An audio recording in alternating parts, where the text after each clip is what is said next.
Olá, eu sou a Marcela Mesquita. A partir de hoje apresento aqui para você uma série de entrevistas com vários profissionais da saúde aqui no canal do YouTube do Medicina Hospital Dia. Hoje comigo, Valdemar Rauch, que é um dos diretores do Grupo Rauch, e também a médica gastroenterologista e endoscopista, a doutora Paula Campolina. Muito obrigada pela participação. Nosso tema de hoje é o câncer de intestino. Muito obrigada mais uma vez, doutora. A gente está falando aqui nos bastidores. Esse é um assunto que rende muito tempo de entrevista. Eu queria começar com essa pergunta básica: o que é o câncer de intestino? Olá a todos, um prazer estar aqui com vocês.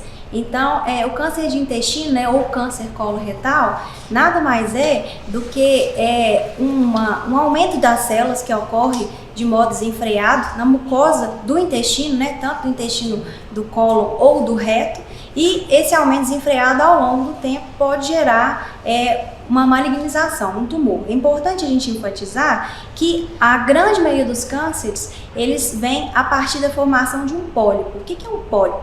O pólipo nada mais é uma verruga, digamos assim, um crescimento anormal da mucosa que, se não for retirado ao longo do tempo, isso vai crescer e malignizar. E tem sido mais comum em pessoas cada vez mais jovens? E se sim, isso vem de uma questão de um comportamento mesmo da sociedade? É uma pergunta muito interessante, porque a incidência do câncer coloretal aumentou muito nos últimos anos. Tanto é que as recomendações anteriores era para que todos os pacientes acima de 50 anos começassem a prevenção por meio da colonoscopia.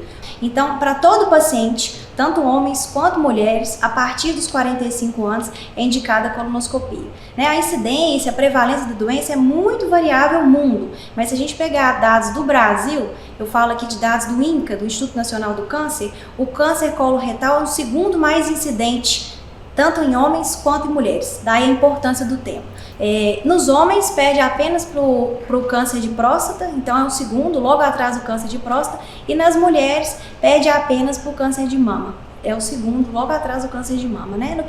No quesito mortalidade, é o terceiro câncer responsável pelas mortes no país. Então, nos homens perde para próstata e pulmão, e nas mulheres perde para mama e pulmão. A importância do tema vem daí.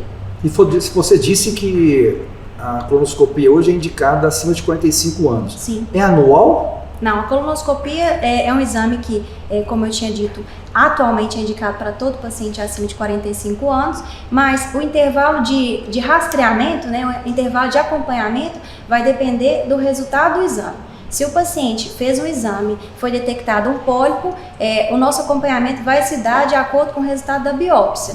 Pólipos adenomatosos com chance de transformação maligna mais baixa, geralmente a gente faz um acompanhamento a cada 3, 5 anos.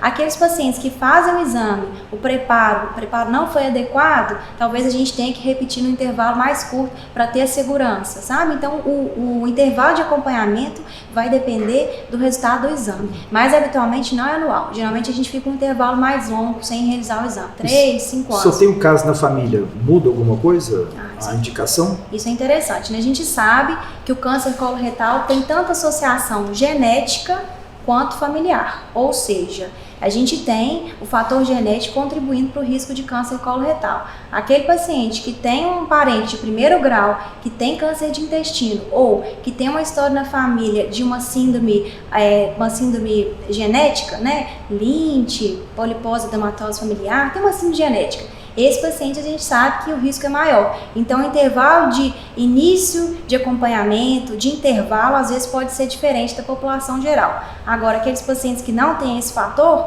que é só o fator ambiental, que nós já vamos falar também, hábitos, rotina, aí entra nessa indicação de 45 anos. Perfeito. E depois que dá o diagnóstico, qual que é o caminho? Se eu fiz o exame, tive um diagnóstico, estou com um tumor, o que é o próximo passo?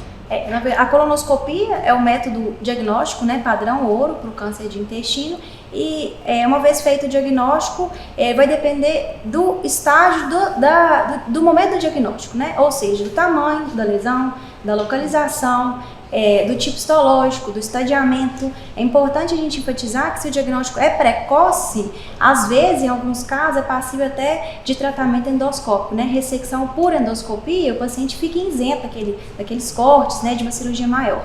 Mas mesmo assim, se não for passível de tratamento endoscópico, hoje em dia a gente sabe que é um câncer potencialmente curável, então se diagnosticado em estágios precoces, a chance de cura é altíssima, né? Então o próximo passo é cirurgia, a depender do tipo histológico, né, e claro, do estadiamento, né, vamos dizer assim, do grau de invasão do tumor. O paciente às vezes pode precisar de quimioterapia, de radioterapia, então cada caso é individualizado. Doutora, tem uma mudança em relação ao comportamento, então, que pode ter influenciado para que haja um aumento ou pessoas mais jovens com a doença? Com certeza. A gente sabe que a incidência tem aumentado em pessoas mais jovens, por quê?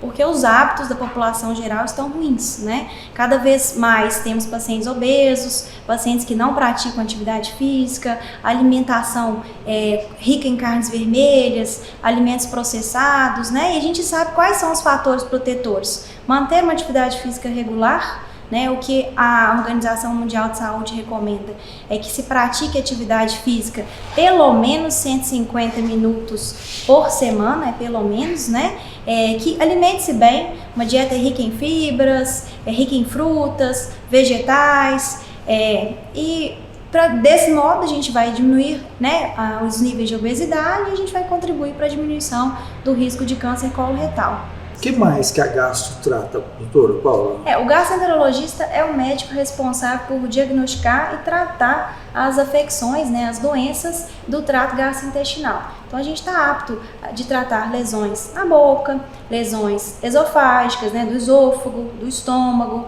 do intestino, pâncreas, fígado. Então é uma ampla variedade de doenças. As hepatites todas são tratadas pelo gastro, é isso? O gastroenterologista está apto a tratar as hepatites virais, mas em alguns casos é recomendado na opinião de um hepatologista, né? Mas o gastroenterologista, em tese, está apto para tratar, sim, hepatite B, hepatite C, né? Doutora, isso é um tabu ainda falar sobre colonoscopia? Tem um medo das pessoas, dos homens procurarem, por exemplo, esse tipo de exame? A gente vê que em muitos casos, muitas mulheres procuram mais esse cuidado de, vou procurar um médico. O homem às vezes é um pouco mais resistente. Isso é uma coisa que você percebe também no consultório? Sim, a rotina nossa do gastroenterologista é conversar também sobre prevenção, né? E a maneira de prevenção do câncer de intestino é por meio da colonoscopia. E eu sempre converso com os pacientes a respeito disso. É perceptível que os homens às vezes têm uma certa resistência, mas é importante até a gente falar do exame, né? A colonoscopia é um exame totalmente indolor, é feito sob sedação. O paciente dorme durante todo o tempo que é realizado o exame, né?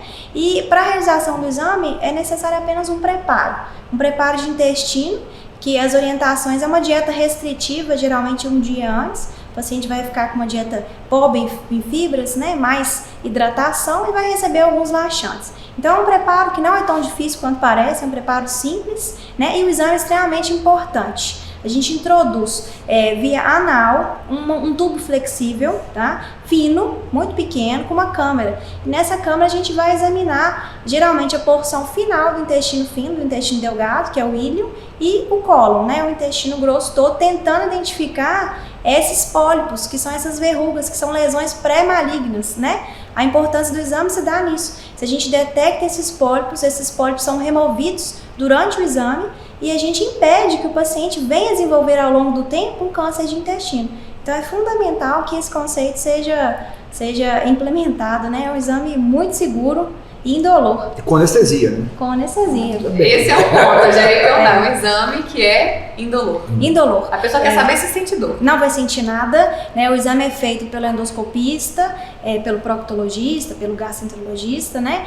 E a gente tem auxílio durante o exame do anestesista. O anestesista está ali para sedar e para dar todo o conforto para o paciente. O paciente não vai ver nada.